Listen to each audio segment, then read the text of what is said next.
This is the Horse Radio Network.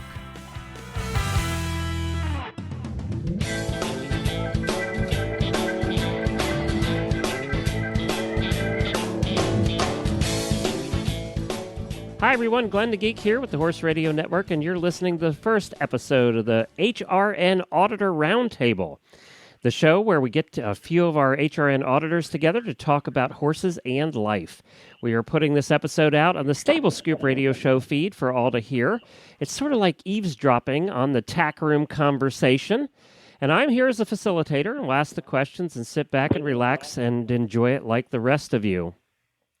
To answer what is an auditor, well, real quickly, an auditor is a person who is elected, who is a big fan of the shows, and who is elected to hop into our auditor program, paying as little as $1 a month, sometimes $5 or $10 a month, to become an auditor. And for that, they get certain benefits, which we can talk about at the end of the show. But one of those benefits is they get to participate in this auditor roundtable. And we hope to do these on a periodic basis and make them available for everybody to listen to. We're going to introduce our first three auditors who are brave enough to join me tonight and lay it all out there. Now, you guys, you don't have to lay it all out there as much as Jamie does, because that's kind of the extreme. But maybe close to that. Well, we first have somebody who has been a co-host on our shows. She has also been banned and unbanned the most of anybody that we know about on the Horses in the Morning show because of her insolence. And that is Robin Donahue from Texas. Hi, Robin. Hey. It's good to have you on again. Matter of fact, when I put out the call for the auditors about who wanted to be on, Robin sent me a note and said, "Am I banned right now, or can I do this?" So, am I allowed on? Apparently, you're allowed on. So. I'm allowed on as a guinea pig only. That's right. If it wasn't our first episode, you wouldn't be. You wouldn't be. As a matter of fact, I had to ask Robin if she was currently banned or not, because I've lost track. And that is because she colludes with Jamie and doing things against me. So that's why. If we ask Jamie, I'm not banned. That's right. If you ask Jamie, you're never banned. But but I still write the paychecks. See, so. Our second guest is Doreen Rose. Hi, Doreen. Hello. And Doreen is from New York, right? Yep, Long Island. Now, you're not in the part that's now under 8 feet of snow. No, it's actually relatively decent where I am. It's up north, but it's snowing really bad. Well, we're glad for that, for your sake, because some of those pictures are just out of this world. And then we also have Celeste Coulter, who's on, who we met at Rolex this year, who is out of Maryland, right, Celeste? Virginia, actually. Virginia. Okay, God, I knew it was somewhere down there. Well, welcome to the show, Celeste. Thank you. Glad to be here.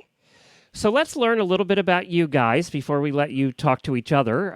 Robin, we'll start with you. Robin from Texas. Tell us a little bit about yourself. Okay, I have been in horses ever since my mom bought us some when I was 9 and have never looked back. I learned on a green horse. I was definitely green on green. I was one of those crazy non-helmet wearing kids that would always ride around in my flip-flops. And my reasoning to my mother was, as long as I don't fall off, my feet are fine. I currently have 3 horses, a standard-bred cross that pulls a carriage that I do weddings with. I also have an old OTTB, and he's 24 now, and we actually talked about him on Horses in the Morning when I was on with Jamie about hard keepers. So he's definitely a hard keeper. And then I have the easiest keeper in the world, a mini. He's about 2 now. And I was also on Horses in the Morning about him 2 years ago to talk about his surprise birth. So he is round as a pumpkin. And even though I put a muzzle on him when I think about it, but I feel so bad for him when he has to wear his muzzle. I know. I'm with you there, girl. I'm with you. And now he's got his 4-inch mini hair, so he looks even bigger. Well, I'm shocked at how many listeners we have that have minis. There are a ton of mini owners out there that I never knew about. A ton of them. Well, let's switch gears and head up to Doreen there in New York, out in Long Island, one of the few people left out there that has horses. Yep. I'm a dressage rider. I rode as a kid, just taking some basic jumping lessons, and probably for about maybe 2 or 3 years, and then I stopped, and I didn't ride for a long time until I was in my late 20s, and then I started again. And I did end up buying my own horse, which was my first horse, about 3.5 years ago. She's a 14-1 Welsh Cob mare. She was a brood mare, so she was a little bit new to riding when I bought her. So, in the beginning, it was a little intimidating having a horse that didn't have a really extensive riding background, and for me, it being my first horse. But we've come a long way, and we compete. We do schooling shows, and we also do some rated shows. We worked our way through intro and training level dressage, and right now we're kind of working on trying to perfect everything at first level. And I just really enjoy her a lot. I have a lot of fun with her, and she keeps me pretty busy. Outside of horses, I'm a full-time teacher at a high school, so I teach high school Spanish. And I pretty much work every day, and then I go spend my nights with my horse. I didn't know you were a Spanish teacher. Yeah, I am. Well, now we're going to switch gears. We're head down to Virginia with Celeste. How are you? So tell us a little bit about yourself, Celeste. Let's see. The Reader's Digest version, I guess, is that I've been obsessed with horses probably since before I came out of the womb. But there's no telling how that happened because no one in my family, not my immediate family or my extended family, has anything to do with horses. So I'm not really sure how I picked that up. But they're definitely they're my passion and my obsession, and they're my kids. So I pretty much spend every waking moment and every dime on them, and don't regret any of it. They're definitely what makes me the happiest. But my husband Ben and I just bought our farm this year, which we talked about on Horses in the Morning with you guys at Rolex, and we're loving it, just getting things set up the way that we want. And right now I've got 4. I've got my very first horse, my quarter horse. He's 31, and then 2 OTTBs, both pretty failed race horses. One who's still a bit of a failure at life, but likes teaching beginner riding lessons. And the other one is too athletic and smart for his own good most of the time, so he's a lot of fun. And then I've got my little miniature pony, who was my very first equine of any sort, and I got him when I was 4, and I've still got him today. So he is 27 now this year. So that's the And Celeste, when we met you last year at Rolex, you were not married. No. As I guess us horse people tend to be pretty practical, I think, and for us, we had been looking for a farm for 2.5 years before we finally managed to close on this place, and we had talked about it before that and said, it only makes sense if we get a farm that we go ahead and do the legal part. We're still going to have a great big party later down the road, but we figured for financial reasons, and also if, God forbid, anything happened to either one of us, we wanted to make sure that it was on the books that that we both had a solid say over what happened with this place and all of that. So we just went ahead and eloped all sneaky-like and did it here on the farm with the ponies in the background, and it was a lot of fun. We liked it.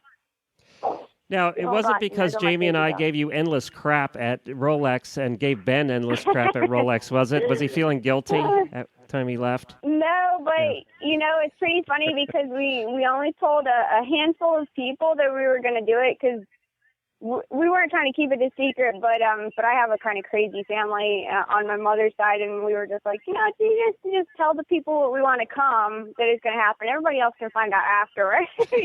So we did it, and some people were like, oh, you did that because we were trying to tell you that we did that, and we were trying to convince you, and we're like, you can keep thinking that if you want, but this has kind of been in the works for a while now. Well, now it is time for me to just ask some leading questions and let you guys go at it. I have my alcoholic beverage here, so I'm just going to sit back and listen. But we'll start with this one, and I'm getting a little serious on you here today. Now, and just to clarify, Robin, you're married and have 2 kids, right? Yes. Doreen, are you married? No, I'm single, no kids. Single, no kids. Okay, that's good. And then Celeste is newly married, so we have a little bit of everything here. Let me ask you, and you can talk about it now or in the past or however you want to relate to this question. What is the biggest challenge on your family that you have about owning horses? So in other words, because you own horses, what is the biggest challenge that creates for your family, whatever that family is? So let's start with Robin, who's been married the longest. Yeah, going on 11 years now. The biggest challenge we always seem to have is anytime we want to go anywhere, finding a house sitter, because we're not in an area that is like big into horses, and even though our neighbors have horses, they're not people that we want taking care of the horses. And so finding a house sitter that I trust to take care of the horses is hard. And my husband's not a horsey guy, so he's like gets a little frustrated with that at times. Like he's like, I just want to go somewhere, and we can't just go anywhere because of all these responsibilities. And so that by far is the biggest. I have to completely agree with you there, because I know for us it's been like, or at least for me, I guess really is what I should say, because I've had the horses. They're not really Ben's horses. But it has always been, we kind of live in an area where there's tons of horses around here, but the level of care is subpar, to say it nicely. Finding someone who is willing to not only come house sit and take care of multiple horses, but also for us, like if we're going to have somebody come out and take care of the horses, we may as well have someone come farm sit and take care of the dogs and the cats and everything too. And there's not too many people that you would trust with that kind of care when, you know, we all know horses, they wait until you're gone to hurt themselves. So having somebody that I trust to not only be able to care for them, but also handle a situation if a situation is to arise, has been a major thing for us. And it's nice that right now we do have somebody who we really trust who can stay here, and she's happy to stay here and play with the dogs and ride the horses while I'm gone, and I trust her to ride the horses while I'm gone, and all of that. That's been a huge help. But she's in college around here, and we don't know if she'll stay afterwards, so if she leaves, we're going to be out looking again. Well, as for me, my situation's a little bit different because I'm single and I don't have any kids. So I'm fortunate in the sense that there's nobody waiting for me at home at night. So when I leave work, I can go to the barn and I can stay there really late. And, you know, like I said, no one's waiting for me. No one's calling me, wondering where I am. That's one problem that I see a lot of my friends have, that they always have a family that they need to run home to, and other people that are waiting for them. But I would say with my family, the one thing that's a challenge is just that they don't get the whole horse thing altogether. None of them ride, and you know, they're not really into what I do with the horses. So when the subject comes up at family parties, you know, it's always kind of like, oh, how's your horse? And I kind of give them a brief fill-in on what I'm doing. But there's just not a lot of super enthusiasm among my family with the horse thing, which I understand because, like I said, they're not all horse people. They're not really into horses to begin with. But at the same time, sometimes I wish I'd be able to come home and share my horse excitement with at least someone in my family. Yeah, it's hard to talk to non-horse people about horses. It's like, come on, give me something back. You know, I'm really into this, and you could care less. You're just asking because you feel like it's necessary. Yeah, you know, especially when it's something that I'm working really, really hard with my horse on, and I come home and I'm excited about it, and one of my friends calls me and I said, you know, I just got that transition right today, and they're just kind of like, oh, well, all right, okay, whatever. And then they change the subject, and it kind of like, you know, takes my excitement away a little bit. You could explain for days, and they just wouldn't understand, like, how much effort and how hard of work you put into something. And when you finally get, like, that one right answer, they're just like, okay. Right. You're like, no, this is such a big deal. And it's the little things that we get most excited about that people are just like, so you're telling me you're this excited just because your horse didn't, like, rush the fence today? Like, yeah, like, normally he runs off with me. This is huge. Right. How can you not understand that? And, like, for once, he finally let me have the control. And they're just like, right. Okay, you're entirely too worked up about this. And it's like, oh, please don't get it. I remember when I first got my pony, one of the first issues I had with her, she would bolt at the canter. So we would ask for the canter, and she would sometimes just take off really strong, and I couldn't get her to stop. Oh, God. And then, it took a long time to get it under control. And then one day I was just mentioning to my brother, I was so excited. I said, I finally got to the point with my horse where I'm fully in control of her canter. And if she tries to bolt, I can stop it right away. And I have to admit, that took me about 1.5 years to get to that point. And I was so proud when I got there. And he looked at me and he's like, well, what's the big deal? He's like, I went on a trail ride once when I was, 12, and we cantered right away. What's the big deal? Yeah. I remember you when didn't teach that horse to canter. Right. I remember when I was training the mini colt to lead, and he was doing so well, and I was so proud of him. And he wasn't trying to take off; he was just walking nicely next to me, and he was stopping when I'd stop. He'd start when I'd start. It was just awesome. And my husband's parents were visiting at the time, and his dad was like, "Hello?" And I'm like, "They're not born knowing this. They're not?" And I'm like, oh, yeah, exactly. No. Yeah, the things that people just assume. They just assume oh, sure, it's a wild animal's natural instinct to just let you put a leather strap around its head and just lead it wherever you want it to go. No, that's not the way it works. They just don't understand it. Nope. Now, people do understand when I'm so proud that he's not biting anymore. They do get that. Oh, goodness. Yeah, that's definitely a huge part. I'm not one to get on the phone for long conversations. If I'm going to have a long conversation with someone, I typically want to be there in person with them to be able to read body language and share excitement or what have you. And it's sometimes I can just be so excited about something, and it's what, I have to call one of my horse friends just to discuss it because no one else will understand, and I don't want you to rain on my parade. I'm super happy about this right now.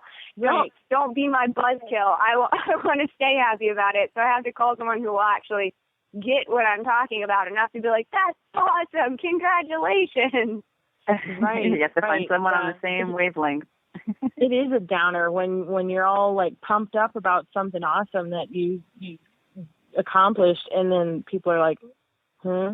And you're like, this is a really big deal, and it's hard to stay happy about it when they're so bummed about it. Yeah, exactly. Definitely. Good. I think the little things most that you can just say, because we sort of speak our own language being horse people, that you can talk to another horse person about.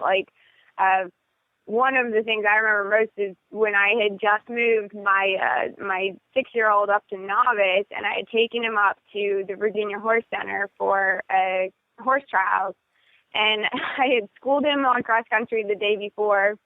They had an open schooling that you could pay for, and since I was moving him up, I was like, well, I'll go out there and I'll make sure he's okay with all the novice fences and everything. And if he's not, then I'll bump him back down to beginner novice. So I go out there and I school him, and he's just super, I got this, get out of my face, I can do it by myself, I don't need your help, just all over the place. And I was like, man, he's going to be a handful tomorrow, but he's obviously confident enough to do it, so I should let him do it. So I take him out there the next day, and he's just a total spaz in the dressage. And then he goes in show jumping, and we argue all the way around the course. At points, he's taking off with me so hard. He's looking up at the sky and jumping 3 foot blind, not even looking at it, and yet leaves it up. So he's too athletic for his own good. So everybody's like, how's he doing? And I was like, well, he had a fight. He jumps clean, but he's a jerk. So we go out to cross country, and he ends up running so fast. He literally put 3 gallop strides in a 5-stride combination and then bolted with me from one fence all the way to the next before I got him back. And I made him stop and walk on the cross-country course for 30 seconds before I let him start cantering again. And he still came in like a minute and a half under optimum time. And I try and tell that to Ben, and he's just like, yeah, I saw him bolt with you, but I don't know what that means. I tell that to a horse person, they're like, holy crap, he was going so fast with you. Like, if he did all that and you made him walk for 30 seconds and he still came in that far under optimum time, he was literally racehorse galloping with you. I'm like, thank you, someone who understands. Like, you get it. I can just say that and you get it. Most people would be like, well, if your horse jumped clean and you didn't have any rails down and you didn't have any time, why are you upset? And it's like, because I don't want to go in and jump 3-foot Oxford with my horse looking at the clouds and not at the fence. There's a huge difference there. But it's very unnerving when they're not paying attention. Yeah, exactly. So sometimes you just have to have people who get the lingo to be able to explain what you're actually trying to say. Is like, this is why it's good or this is why it's bad. You tell someone who doesn't do horses that, and they're just like, it's so over their head. They don't even know how to follow your conversation. But you look at another horse person and say that, and even if they don't do the same discipline as you, they're still just like, oh my goodness. I totally get where you're coming from. It's so funny that you say that, because I've been to some parties sometimes with people who have who English is their second language, and I brought them with me to some dressage parties, and they'll come to turn to me at some point and they'll say, I don't understand at all what's being said. And I'll say, you know what? That has nothing to do with your English. That's because it's all dressage terminology, and you have no idea what we're talking about. And I said, don't feel bad, because exactly. American friends, they say the same thing. They never know what I'm talking about when I'm with my horse friends. Horse is my third language. Yeah. Well, guys, that's a terrific conversation. Let's go on to the second question, and this one relates probably back again to the family in one way. Do you have a budget for the horse thing, or just take it as it comes? Do you have an amount that you set aside, say, okay, this is what I'm going to spend on the horses, or did you try that and it was a total failure? And Celeste, you're brand new at this and have a brand new hubby, so I know from experience that this is something you deal with when you're newly married, when one is and one isn't. So how do you handle it? Well, it's funny that you say that, because it's actually it's really not an issue per se at all. I know you guys always joke. I find it kind of ironic that you guys always joke on the morning show about, like, well, once you get married, it's going to be both of your checkbooks. But Ben and I actually keep separate bank accounts still, and I do that for the most part because I feel like it's only fair to him, because the horses cost so much more than his Jeeps and stuff do. So we pay our combined expenses together, things like our mortgage and electric bills and stuff like that. We all split those things. But as far as the hobby stuff, I pay for all the horses' expenses myself. So the farrier costs and the feed and shows, all of that just comes straight out of my bank account. And I mean, I wouldn't say that I have a budget because we have our own farm. So I think if I had to board my horses, it would be a lot more of an issue as far as budgeting out what I could afford and how many horses I could afford, depending on how much board was costing and all of that. But for me, like, that cost is not just going out the door. It's essentially paying my mortgage. My board is a big part of my mortgage, essentially. I guess I should thank you, Glenn, for starting TAC of the Day, because I'm a total addict. I definitely check TAC of the Day every day. And I'm really, really mindful of what goes out the door. But I wouldn't say it's at all that I have, a great job that I can afford to buy whatever I want. That's not the case. It's really just that I think we as horse people are willing to give up other niceties in order to be able to afford our horses. And so, like, I'd say 95% of my clothes probably come from Goodwill. And I'm fine with that, because I'll just go and spend the time to find some of the nice stuff, pick it up at a cheap price, make sure that it's suitable to wear to work or whatever. And now, because I don't have to go out shopping for, for work clothes or everyday clothes that's going to cost me a couple $100, I've spent like $50 on, and I'm good for the whole year kind of thing. It's things like that I'm really mindful of when we go grocery shopping. We get lots of off-brand stuff that's just as good a quality, but we're saving $1 here and $1 there. So I think that's the main thing, is people have a misconception of horse people are automatically going to be wealthy people, and I really don't think that that's even close to the majority. I think the majority of us are your everyday kind of people doing regular jobs, but we budget ourselves, or we watch our money and all of that, and we give up some of the other things that people enjoy. Like, a lot of my friends go out to eat 2 or 3 times a week, but Ben and I try not to go out to eat more than maybe once a week. So it's just little stuff like that, I think, that makes the biggest difference. Well, now, Doreen, you're single, so you have all the money in the world to spend on your horse.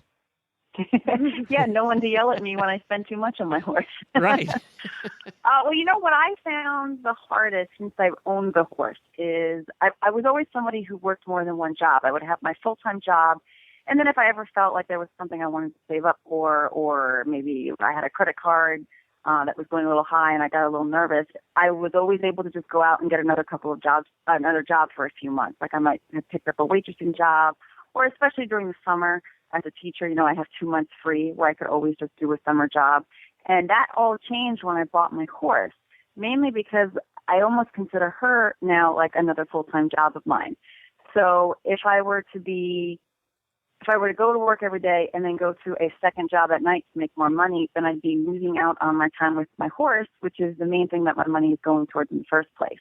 So I have found that somewhat difficult to balance.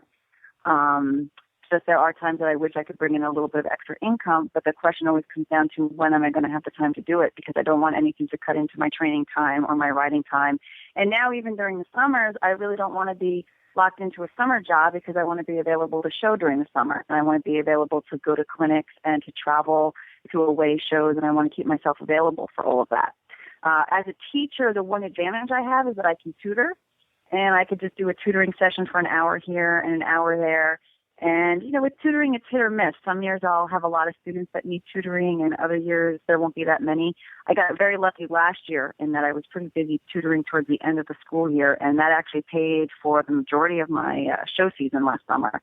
But then the negative side was I would be leaving work, then I would be going to tutor, and I wouldn't be getting out to the barn until about 8 o'clock at night to ride. And I was just exhausted throughout the whole spring last year.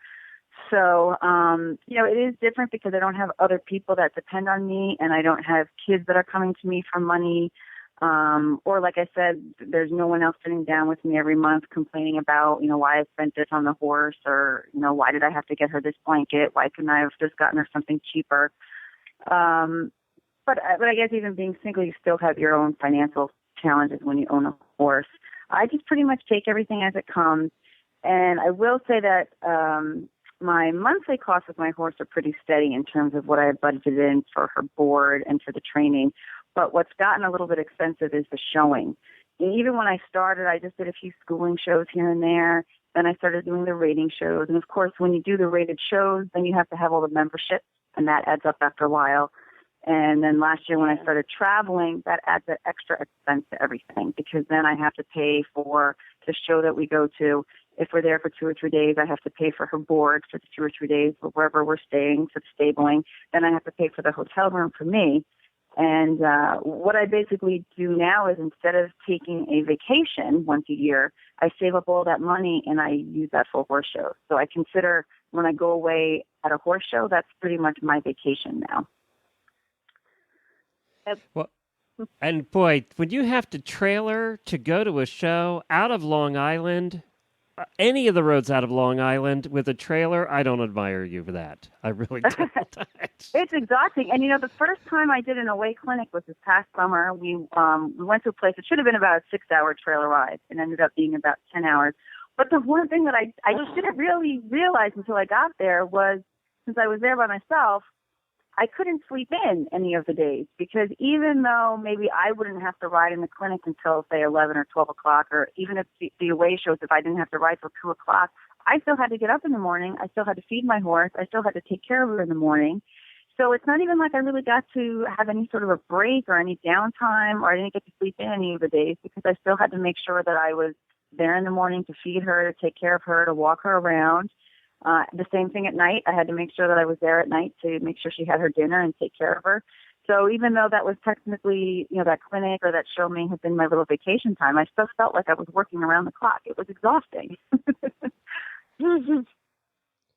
Well, now let's lighten it up a little. Why did it end up taking? Go ahead. I was just wondering, why did it end up taking 10 hours rather than 7? This past summer, they were doing a lot of construction on the George Washington Bridge, so we got held up in the city for about 3 hours just sitting in traffic. Oh, my God. And that is awful. the worst, especially during the summer, because not only was it hot, and of course I was always concerned about her. I don't want her to get overheated. But when you're in that area of New York City, the traffic is so loud. And I always leave the windows in her trailer open so that she has a breeze coming in. But every once in a while, I would roll down my window just to make sure I could hear her, and the noise would be deafening. And it always made me so worried about her being inside the trailer because I didn't know if it was bothering her ears.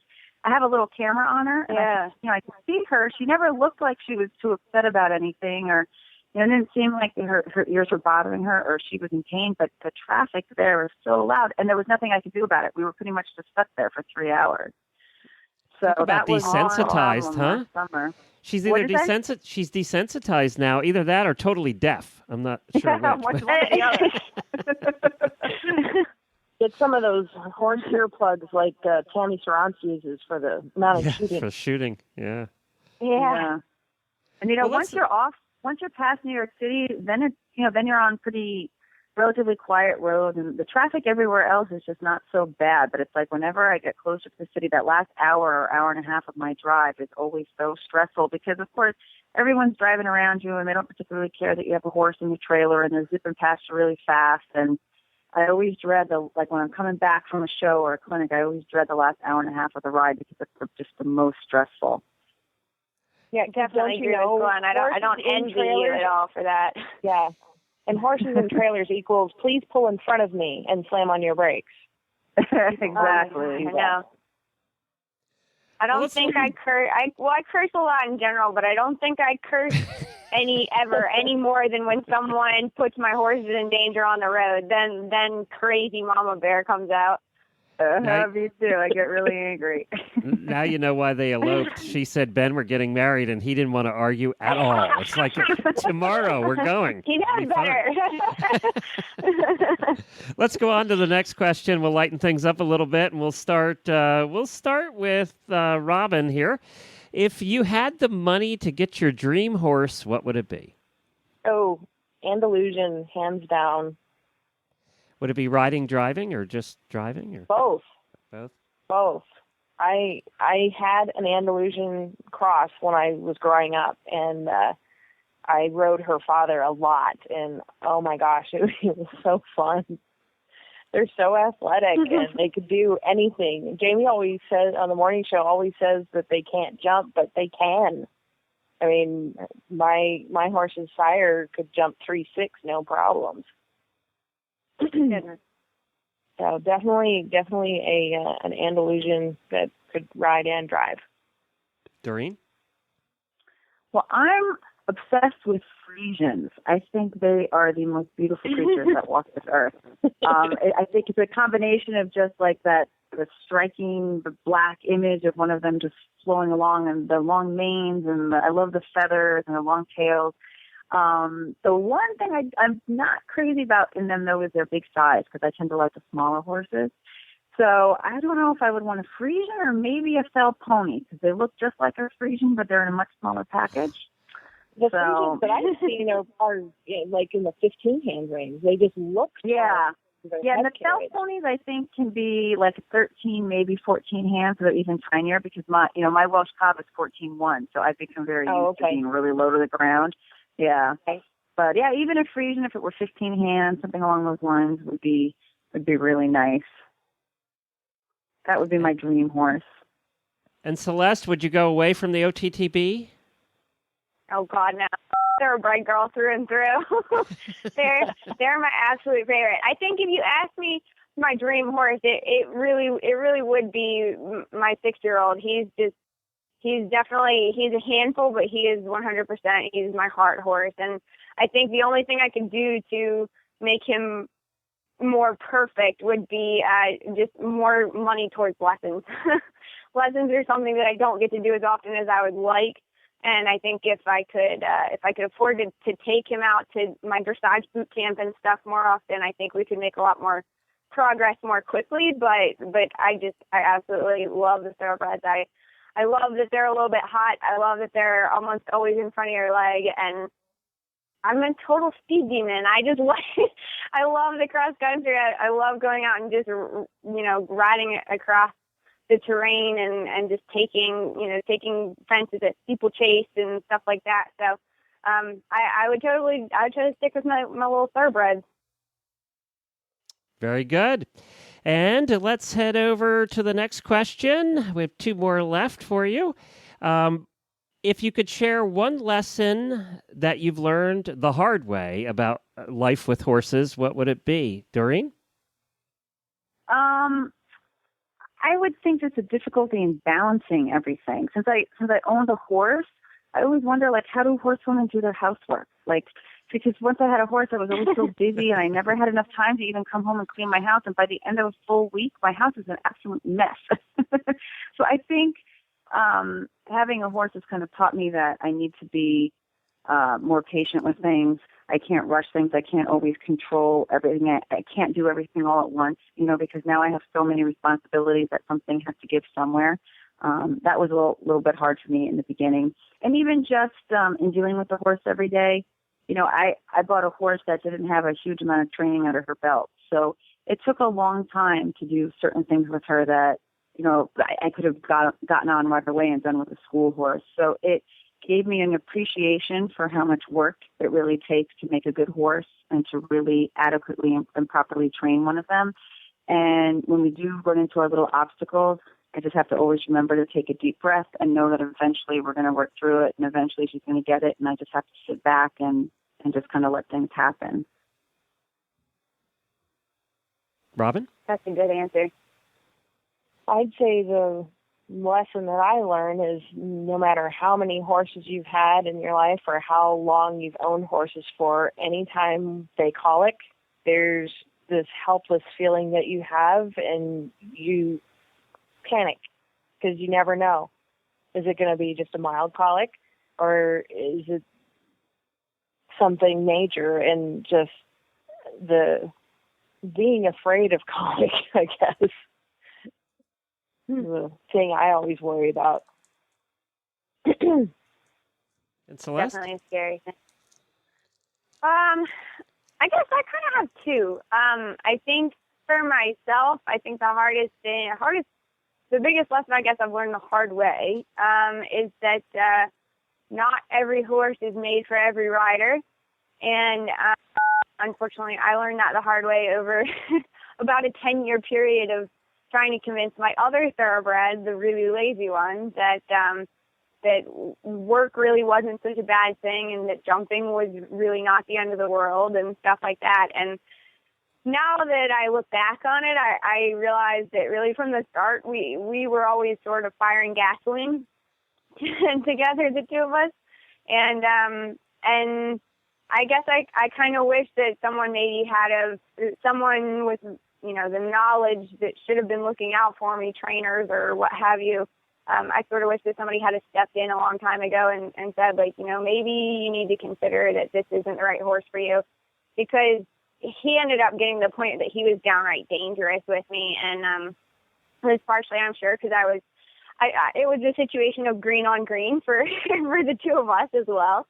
I had started with my quarter horse, who was just, he's the most saintly animal that's ever walked this earth, and he took care of us 100%, and I did all kinds of things with him that I had no business doing.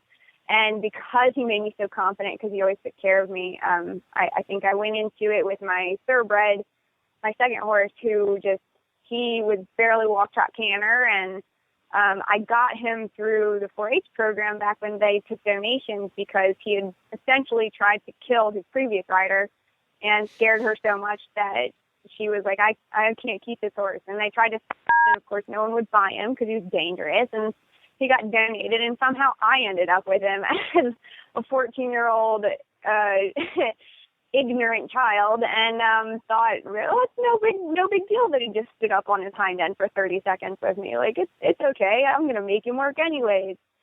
So that was a really tough lesson to learn. Geez, Celeste, did somebody hate you back then? Did you have an enemy? I guess so. We can get rid of her this way. I think that people just thought because I was really ballsy that I would just put up with it, and I guess I did for a long time. I was just like, you're not going to get away with that. We're going to work anyway.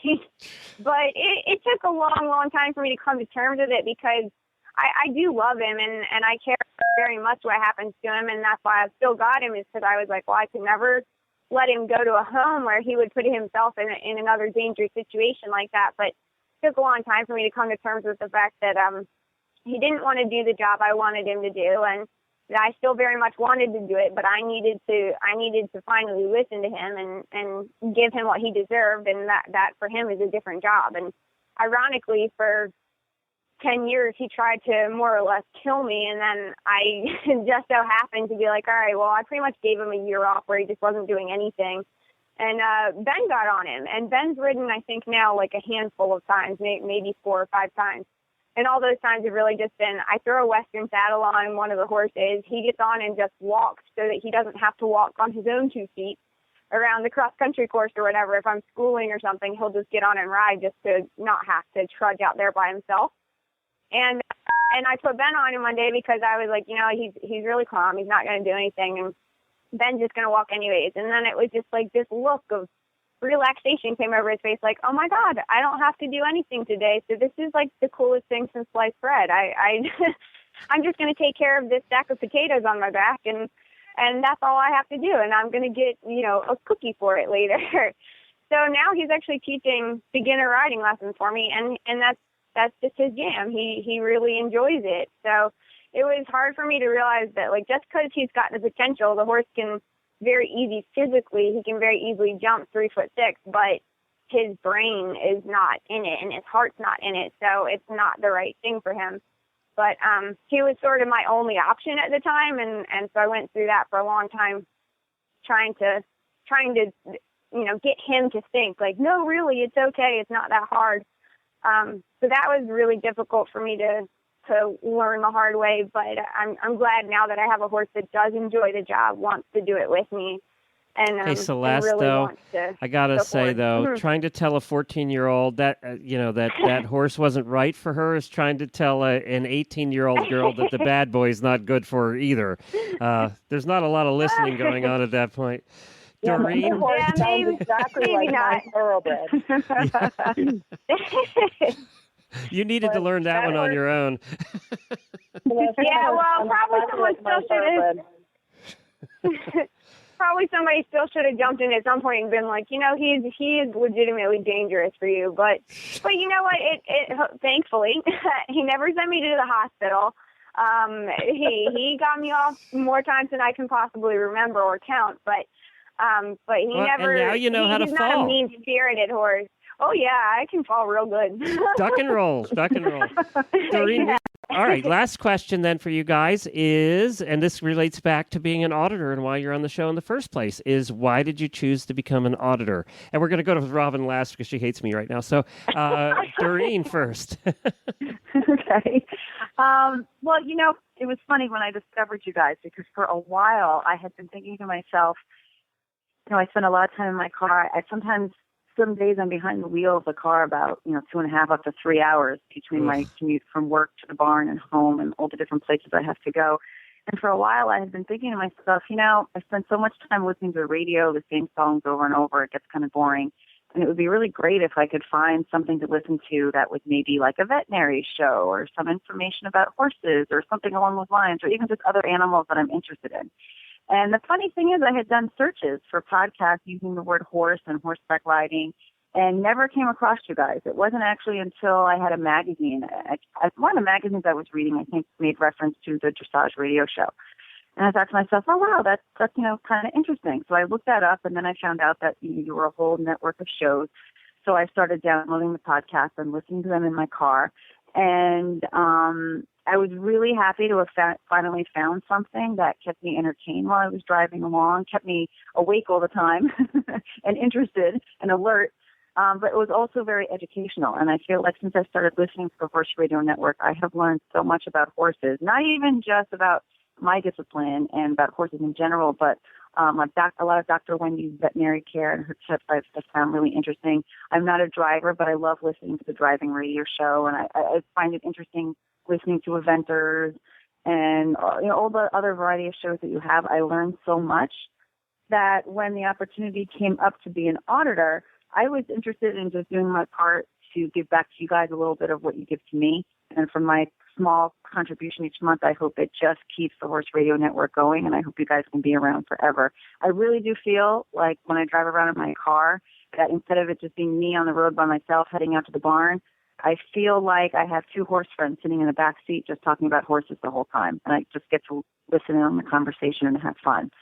So for me, the Horse Radio Network has been a really great thing in my life, and I'm very glad to be a part of it. So I'm more than happy to be an auditor, and I think more people out there should be auditors as well. Thank you, Doreen. We appreciate you being an auditor and all the nice things you just said, too. That's what I had hoped for 6 years ago when we started this, is that you just have some friends that you can hang out with. And my hope was, too, that you'd be talking to the radio. If you're talking to the radio or the phone or whatever you're listening on, and you're talking back to us and you're guessing the answers when we play the silly games and doing all of that, then we've done our job. So that was the hope. Celeste? Yeah, I think Doreen said it really well. I feel the same way. I mean, I think I came across something totally random. Like one of my horse friends had shared, I think something from the, which one was it? I think it was the Horse Tip Daily Facebook page. And I was just like, oh, what's this? And I went and checked that out. And so I started downloading some of those because I'm just a total geek when it comes to horses. Like I said, I live, breathe horses, and I love, I read so many educational books and everything else, and I think a lot of us horse people, because if we have our own farms or we're boarding or whatever, we're in our car a lot of the time, just commuting, and I completely agree with her. I was so tired of constantly listening to the radio playing the same stupid songs over and over again. So I was like, if I can spend my time enjoying it more by, soaking up more information, I would prefer to do that. So I think I came across the Horse Tip Daily Show, got me involved with the Horse Radio Network in general, and I think I listen to every show pretty much. I can't think of any. I didn't listen to the Western radio show as much as I should have, but just about all the rest of them are on my automatic podcast download on my iTunes, and I just plug my iPod up every day and download it and then plug it into my car every morning and every evening when I get off work. So I'm always listening to something, and I feel like I pick up a lot of information from it, and I definitely think people probably think I'm a total, nutcase, because I'll just be sitting at a stoplight and start cracking up at something you guys said, and I'm sure they, see me in my car with, no noise, and I'm just, dying of laughter or something. They're like, this girl, it might be schizophrenic or something like that, because I look like I'm probably talking to somebody who's not in the car.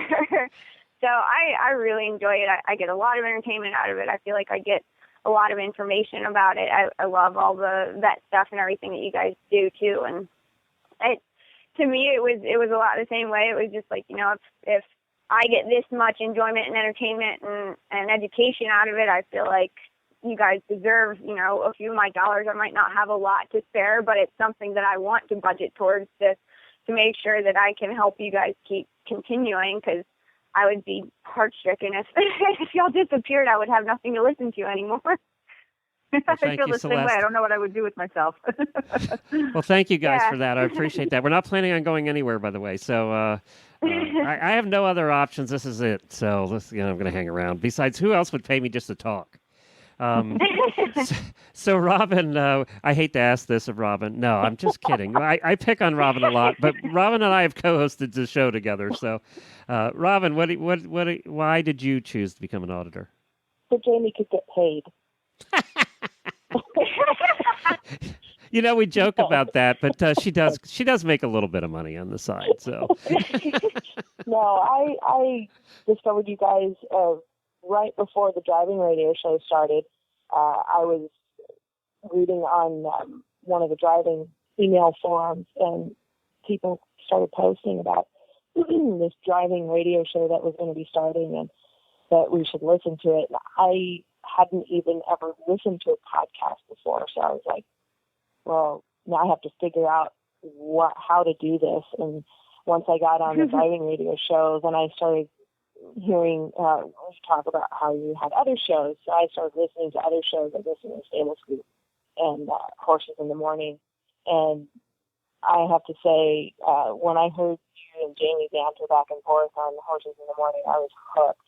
And I even went back to the first show of Horses in the Morning, a recorded show, and just downloaded all of them and listened to it from the beginning, because I felt like if I didn't listen to every single one, I was going to miss something. So I did that. And but I thought it was so awesome that you had like all the vets on talking about different things for the health segments and farriers and all the variety of people that you had on. So, I mean, by the time you were able to bring around the Auditor program, I was such a huge fan that I was like, well, of course, I'm going to put some money towards this. And it's not a lot because it comes out of my horse account. But as much as I can, I put towards the Auditor program, and I get the blooper reel. I mean, come on. Yeah, and it does seem, for those that are not auditors listening to this, we do blooper reels every once in a while. We try and get them done every month. But now the hosts have kind of figured out we're doing the blooper reels, so they're attempting to do less bloopers. They're on their guard, especially Reese and Phillip. They're like, we're not going to screw up tonight. I'm not going to be on the blooper reel. Now, that hasn't seemed to affect Helena and I at all. Yeah, it'll be the Helena reel. Yeah, Helena and I... we just kind of let it all out there. And, it's hard because we don't have any bloopers from the morning show because it's live. And it's like, we don't cut anything out. So it's just out there. So that makes it more difficult. But I want to thank all of the auditors and everybody who listens, really. Even if you can't afford to donate, we appreciate you listening. Tell your friends about it. That's as important as anything, is just letting the world know. But we appreciate all you guys listening. And, I sometimes forget, and like when we meet Celeste at people like Celeste out at Rolex, and I meet the listeners different places. Sometimes we meet listeners down at Disney when they come down, and different places I meet listeners up the Percheron Congress. They know us so well that I forget that sometimes. That you don't know how many stalkers you have. I know, and we'll be talking about something, and I'll mention something. They'll say, I already know that. And I forget, and it does catch me off guard at times. And Jamie, too, I know we've had this discussion that we forget that our whole lives are just right there. And we forget that you know us so well, and we really don't know anything about you. So it's what little we know is probably from Facebook, for most of our listeners that we know about. Yet there are tens of thousands of people that listen that never communicate with us at all. So, and we're always surprised when I get an email from one of those people, and it's an email about how they like the show and everything, and they're from this country I've never even heard of. And I'm always surprised. It's like, wow, those people know about us too. And then it kind of sinks in, but it takes those instances for us to realize we're not just talking to ourselves in the morning. Thank you so much, guys, for being auditors and for being part of this first episode.